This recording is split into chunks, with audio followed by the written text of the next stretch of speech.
दिसंबर का महीना था। हाड़ कपाने वाली बर्फीली हवाएं चल रही थी।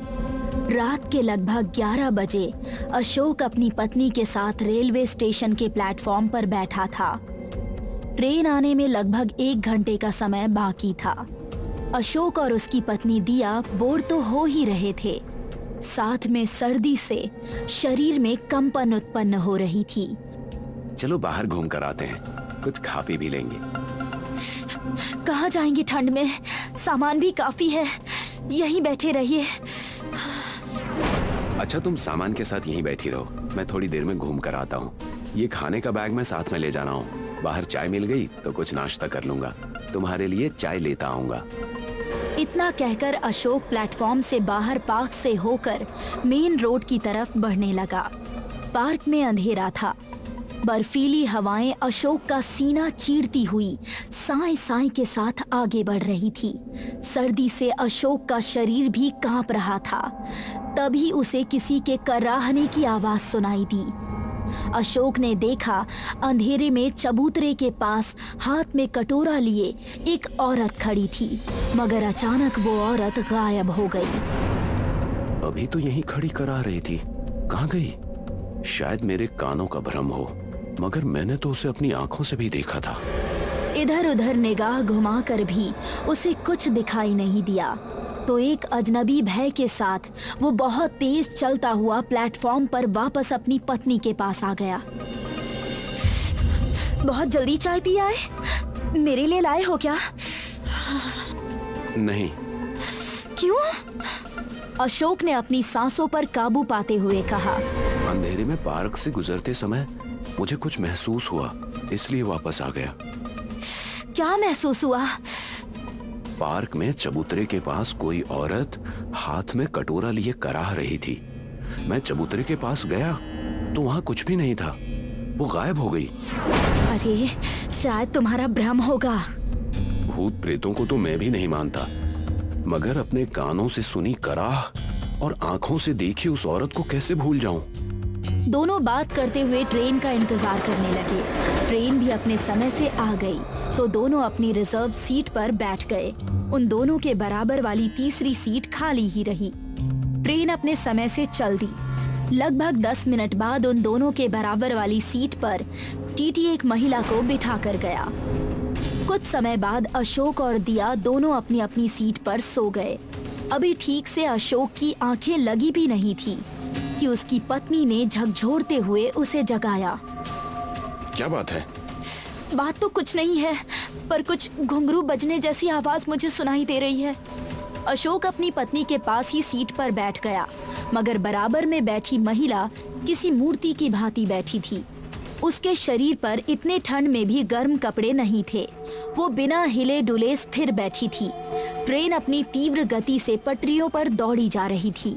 सभी यात्री अपनी अपनी सीट पर लाइट बुझाकर नींद में मग्न थे। पूरी बॉगी में अंधेरा था। सिर्फ टॉयलेट के बाहर की लाइट बॉगी के गेट पर जल रही थी, जिससे गेट साफ दिखाई दे रहा था। तभी सीट के नीचे से कुछ घुंघरू खनकने की आवाज आई तो अशोक के भी कान खड़े हो गए। आवाज सुनी आपने? हाँ सुनी। ये कहते हुए अशोक ने मोबाइल की टॉर्च जला ली और सीट के नीचे देखा। अचानक बराबर में बैठी महिला यकायक एक झटके के साथ खड़ी हो गई और कुछ अजीब अंदाज में चलती हुई बॉगी के गेट पर पहुंच गई। अशोक की निगाहें बराबर उसका पीछा कर रही थी। गेट पर जल रहे बल्ब में उसका भयावह चेहरा दिखाई देने लगा। बिखरे हुए बाल, बाहर निकले हुए दांत और उसकी लाल लाल आंखें डरावनी लग रही थी। ये देखकर दिया भय से थर-थर कांपने लगी। ये क्या भला है अशोक? पता नहीं दिया, ये जरूर कोई डायन या चुड़ैल है। ये शायद वही है जिसके बारे में मैंने कुछ देर पहले तुम्हें बताया था ना। अचानक उस चुड़ैल ने दिया को अपनी ओर खींच लिया और चेहरे को गेट से रगड़ डाला। रक्त के फुहारे के साथ उसके चेहरे पर मांस भी लटकने लगा। अशोक ने तुरंत अपने कैबिन की लाइट जला दी। लाइट जलते ही उस डायन ने दिया को पकड़कर तुरंत ट्रेन से बाहर छलांग लगा दी। अशोक की चीख निकल गई। चीख पुकार सुनकर अन्य यात्री भी जागकर अशोक की तरफ भागे। क्या हुआ? क्यों चिल्ला रहे हैं? मेरी बीवी भाई साहब, डब्बे में कोई चुड़ैल थी। वो 2 घंटे से हमारे बराबर वाली सीट पर बैठी थी। उसके चेहरे पर मांस के लोथड़े लटक रहे थे और उनमें से रक्त भी बह रहा था। उसने मेरी बीवी को पकड़कर ट्रेन से बाहर छलांग लगा दी। अशोक उन्हें सबूत दिखाने के लिए गेट पर लगा हुआ खून दिखाने लगा। सब लोग गेट की तरफ देखने लगे, मगर गेट पूरी तरह से साफ था। वहाँ कोई भी खून का धब्बा नहीं था। भीड़ में से एक व्यक्ति ने चिल्लाकर कहा, लगता है इसने ही अपनी बीवी को धक्का दिया होगा और हम सबको बेवकूफ बनाने के लिए हमको ये झूठी कहानी सुना रहा है। अगले स्टेशन पर इसे पुलिस से गिरफ्तार करवा दो। नहीं भाई साहब, मैं झूठ नहीं बोल रहा। मैंने सब कुछ अपनी आंखों से देखा है।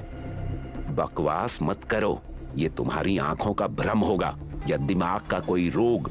जाकर डॉक्टर से अपना इलाज कराना। मेरी पत्नी को वो अजीब सी औरत ले गई।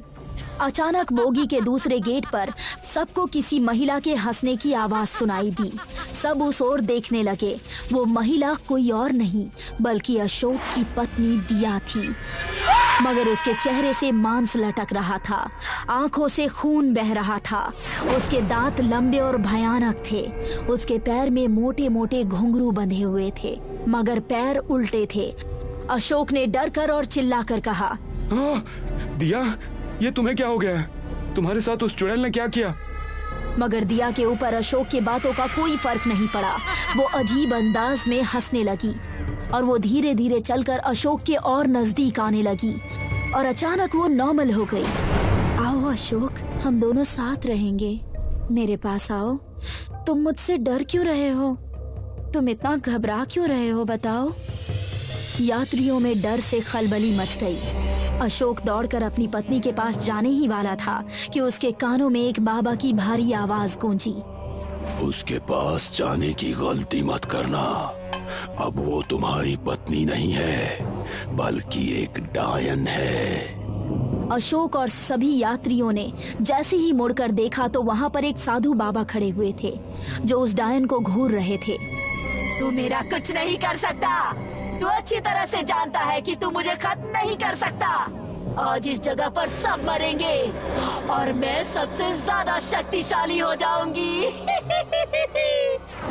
खत्म नहीं कर सकता तो क्या हुआ, तुझे रोक तो सकता हूँ। इतना कहकर बाबा ने सफेद रंग का पदार्थ उस चुड़ैल के ऊपर फेंक दिया और दिया की चीख पूरे डिब्बे में गूंज गई।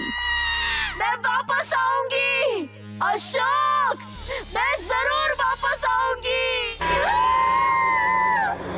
और देखते ही देखते वो हवा में विलीन हो गई। अशोक रोता हुआ घुटनों के बल बैठ गया। रो मत बेटा, तुम्हारी बीवी के भाग्य में यही लिखा था। ये डायन ऐसे ही मुसाफिरों को ले जाकर उसका खून पी लेती है और उसके शरीर पर अपना कब्जा जमा लेती है। जिस स्त्री को इसके घुंघरुओं की आवाज सुनाई देती है, उस स्त्री को ये डायन अपना शिकार बना लेती है। इतना कहकर अचानक वो बाबा गायब हो गए और सारे मुसाफिर हैरत में पड़ गए। आज भी अशोक अपनी पत्नी दिया को बहुत याद करता है और उसके आने का इंतजार करता है।